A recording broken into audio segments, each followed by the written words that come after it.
Good morning. It is December the 17th. It's Tuesday.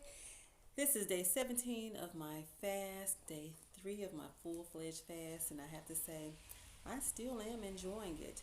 But wow, I did myself in yesterday because I spent all day looking at YouTube, watching vegan recipes I've never tried before. Yes, I did that to myself. But nevertheless, I'm pressing on to day 21. I want to just take a moment to discuss the alkaline diet with you as I had promised before.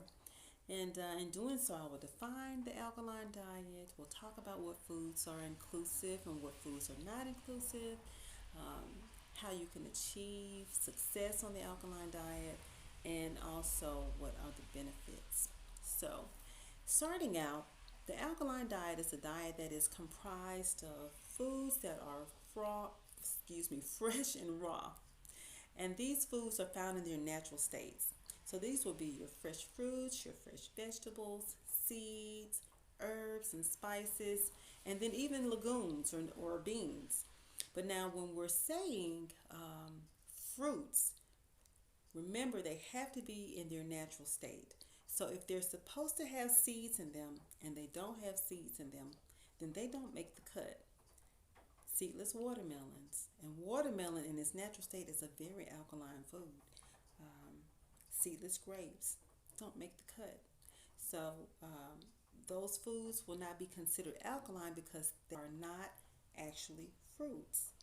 If you cannot reproduce them, they are not fruits. They should have seeds in them. So the foods that are considered alkaline based on the amount of acid that is left in the body once you've consumed them, and the body's natural buffer system breaks them all down, and they're broken down into acids or bases. It's the amount of acid that is presented to food that's been broken down.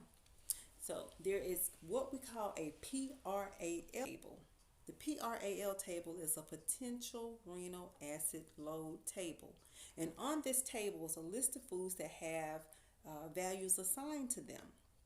So your foods that fall below zero are going to be considered alkaline. Then the foods that are at zero are neutral. All of your foods that measure or have a value assigned to them that is above zero, those foods are considered acidic. So now, what are some of the examples? Some of your most alkaline foods, spices, or your fresh herbs like parsley. That number is given a negative 108 on a lot of the tables. And now the tables do kind of vary in their value system.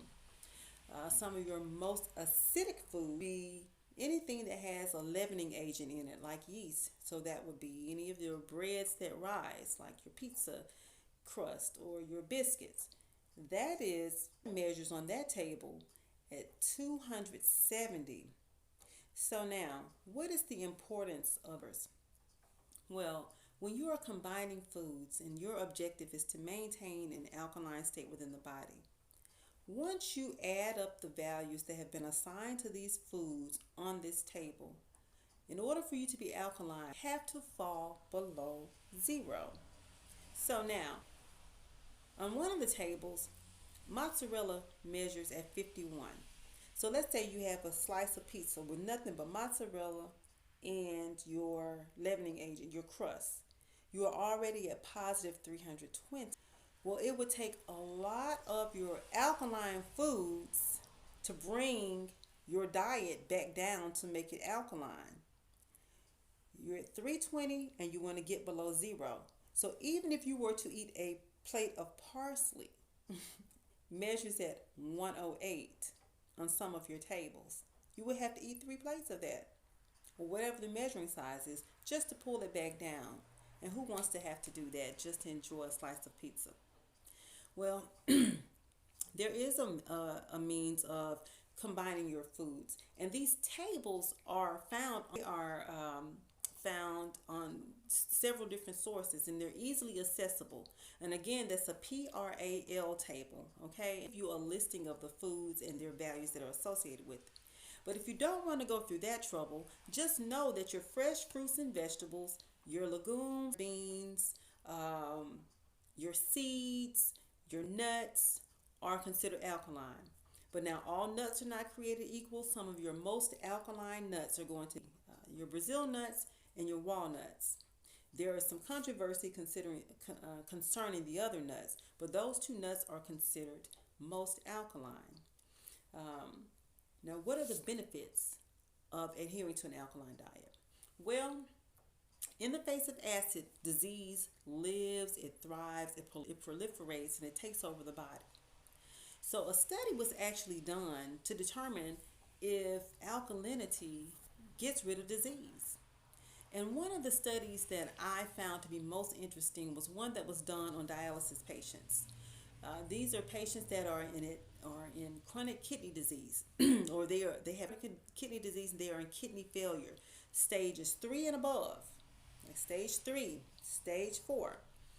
And these subjects were subjected to an alkaline diet, and they found that their kidney functions really improved, greatly improved, to the point that they were removed from dialysis.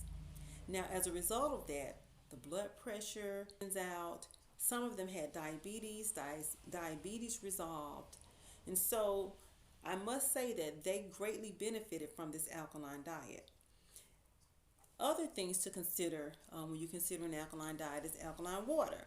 A lot of brands that boast to have alkaline water, but alkaline water remains alkaline when it is in motion, like a running spring, right?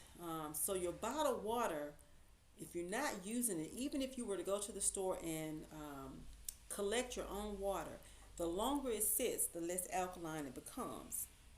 So you want to find water when it's measured on the pH scale that has a pH balance that's greater than 7. Anything that falls below 7 is going to be considered acidic. So you want to make sure that your water sources are greater than 7.4, and there are some alkaline sources, but one of the easiest ways to get some alkaline water is to either find your running spring source, distilled water, you can boil your water, or you can simply add a lemon or lime to your water, and that will create alkalinity in that source of water. And then you want to consume that water with your meals, especially if you are eating foods that are processed. So your processed foods are going to be foods that are found in boxes, bags, cartons, jars, cans, anything that has already been prepared for you or prepackaged for you. Those foods are going to be the ones that line up the shelves in the grocery stores.